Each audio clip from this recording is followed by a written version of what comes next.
to the NYC TV and movie tour. Welcome to the greatest city in the world. The NYC TV and movie tour was perfect for girls. Just across to the brown awning over there says number 1921. That is where Ross and Ugly Naked Guy both live. Only life was gonna be this way.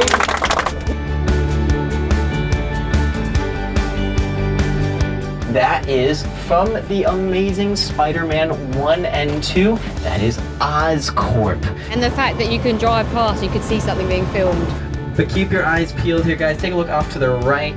You never know what you might see over here. I took this tour in 2007, but I liked it so much that now I'm back with my friends. We're always adding more. We just added stuff from Trainwreck, Kimmy Schmidt, Girls, things from Broad City. Wow, you feel like you're actually kind of a part of the movie whenever you're here. It's a really cool experience. Yeah, we definitely recommend it. People from all around the world, their first glimpse of New York City is through TV shows and movies. And then for them to come see that in real life, it's really kind of magic.